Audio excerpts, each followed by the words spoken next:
So, hello mga best. Ngayon, gagawin namin ngayon is kakain kami. Dahil anong oras na din? 12 p.m. na guys. So, kakain muna kami. And syempre, share ko lang sa inyo ang ulam namin na pritong isda at saka yung ulam din namin ay sabaw. And syempre, gumawa din rin ako ng sasawan para masarap na kainin ang pritong isda. And syempre, ang kanin namin ay sinigang. Para kainin namin yun. So, ito mga best. Kakain na ako mga bes. Tingnan nyo, pakit pa si Aling dyan.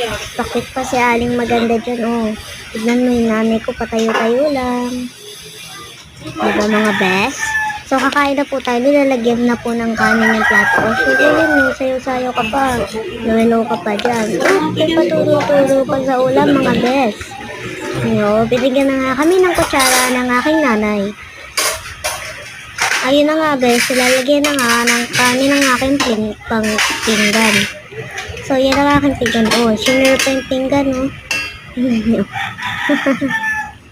So, ayan guys, nilalagyan na ng kanin ng aking pinggan.